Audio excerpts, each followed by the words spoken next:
Now back to the show. This is The Law Show on CL 650. Freedom is just another word for nothing left to lose. Another good truth. Nothing. That's all that Bobby left me. All right, The Law Show on CL 650. I'm Zach Spencer, and we're talking about family law and breakups and divorce. And we talked a little bit about abuse in relationships and what you can do in those situations. But, you know, I think if you're somebody and you're really angry and you want to get back at your ex, and you could make false claims, right? Either, and they're hard to prove, or use them as leverage to get a better result. Did you ever see that? I'm sure you've seen it. I've seen it in the past, and they're hard to deal with because the court is always, its main goal is protection of the children. It's what they call a parens patriae under old Latin, and it's really, they have the ultimate. They're like a care for the children and like almost like a parent, and their job is to protect. And so someone comes in and makes an argument that's on a without notice basis that might, you know, there's allegations of abuse, whether it be physical, sexual, against a child. Often an order is made, and then you're behind the eight ball trying to fight around an order that's already there. And most judges on an interim basis anyway are less willing to take away an order in case something without having all the parties before them in a trial. So sometimes you can have a protection order in place for 15, 16 months that may have been based on a bad allegation that was incorrect. Because you could, you know, say, oh, they're abusive to the children or abusive to me, and so Sarah, do you have experience with this? Yeah, I mean, I haven't had as many files where that's come into play, but it's, I do have a number of files where there are allegations, and the parents are making allegations back and forth, and calling child family services. Yeah. So what's CFCSA? What's that? It's basically the child protection. Child Family Community Services.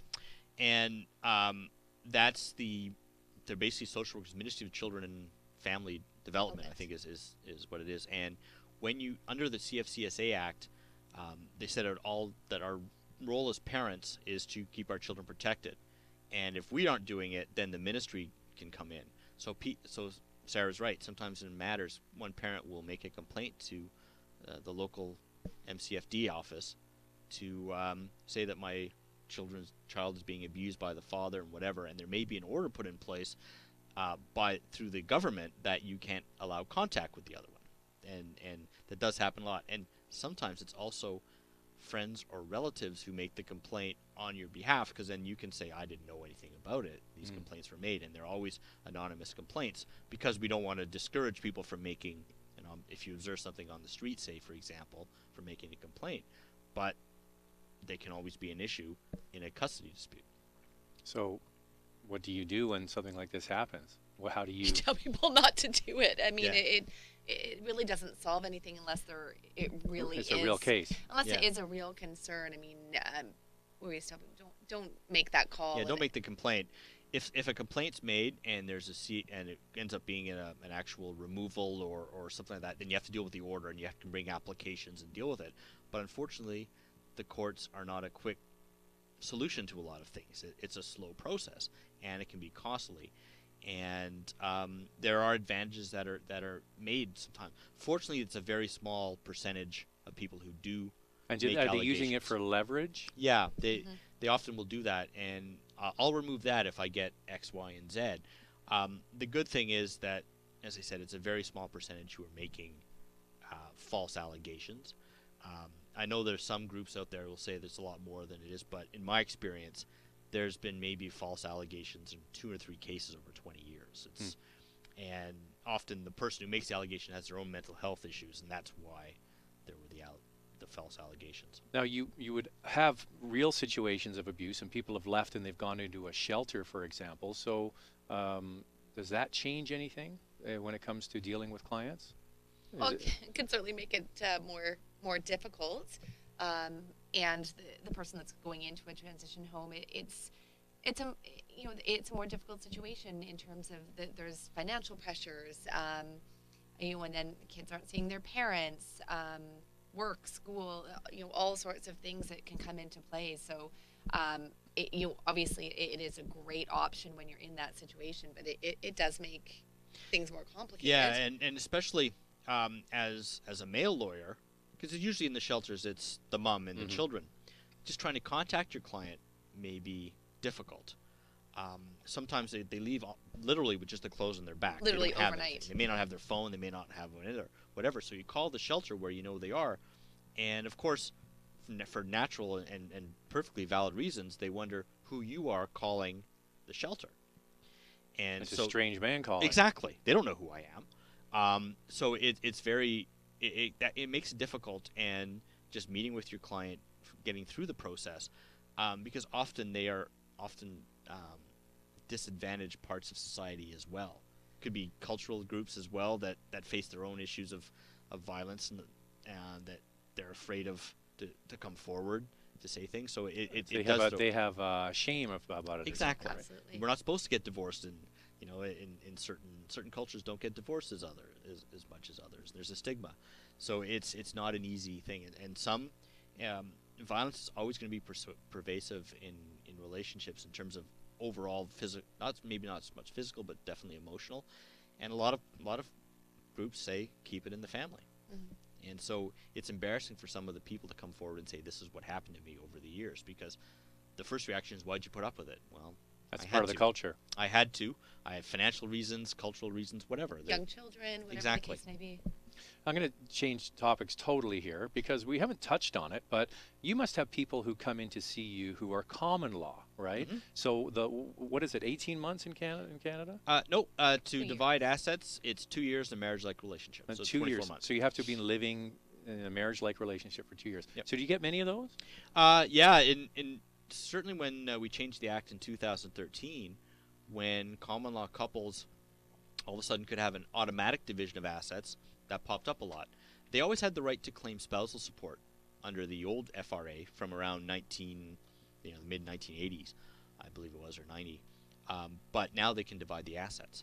And I'll say, Zach, that they have the same issues that married couples will have. There's still the same violence issues. There's the same division of assets, children, guardianship. It just means they weren't legally married.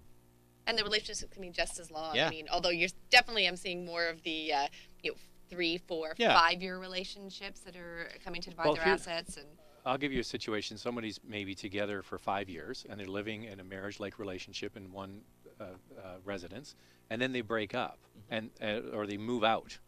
Are they still considered common law even though they don't live in the same, because they were together for 5 years? So if this was a married couple, for example, we lived together for 5 years, and now I've moved out and I've got my own apartment. Well, you're still married and still have the rights for dividing assets. So in common law, if you live together for 5 years and then someone moves out and then they come to see you after a year, is there any recourse there? There's a 2-year limitation period Okay. for them to claim, so they have to claim within 2 years of the separation.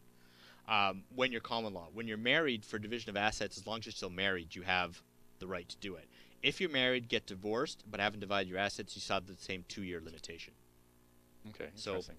most people, when they separate, they want to get the ball rolling sooner rather than later, because the longer they wait. Although we had one in our office where they hadn't divided a property in like 40 years, and then the question was whether or not they actually should divide it, and the court says, well, It's up to you, or? well, they'll say, well, in this case, no. I think they, if I remember correctly, but can't remember that. It was one of our other lawyers in the office had the case. But if you're still married, he got the equity in the property. yeah, you have the right to claim a division over, as long as you are still married, you have the right to claim that. And that's one thing we talk about in our consults, that I've had people come in that have been separated for 8 years, and there's now a property claim, even though they got off title and moved on with their lives and all of that. So our advice is, here's your limitations. So until you start... So someone that's separated, unless they go through the final divorce, they can still come back and claim? Yeah. Say maybe they bought a house and won the Absolutely. Vancouver lottery when real estate, and it went up $1 million. The person they weren't married to for 10 years can come back and claim that? As long as you're still legally married, you have the right to claim now. I think a court would probably reapportion it in that situation. But that's still an argument you have to make. You start off with a division of the value at the time of the divorce, subject to be reapportioned. So you could be looking at having to pay a lot more than you would have a number of years earlier. Yeah, and you're the one that has to argue for the reapportionment. And you have It's not presumed. You have the burden of proving that a reapportionment is appropriate in the situation. So our advice is always to get the ball. Yeah, do it sooner rather than later. Yeah. All right. Well, let's go back to the advice of someone going through a breakup. What is the reaching advice that you give? Well, certainly depends on the case, each situation. But what I normally will say is, figure out what's most important for you. Do you want to keep the house? If so, that may cost you money to pay it out. Often people want to keep their pension, but if you're buying out the pension, you may have no equity in the home. You may have no cash to buy something.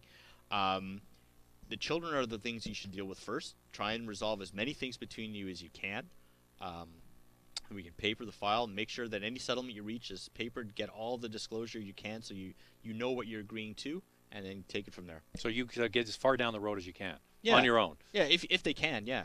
And then it's up to us to finish it off. But sometimes people have come in when they've had a settlement they've already reached with their spouse. My question to that is, do you actually know what you're agreeing to? Absolutely. And that's the problem.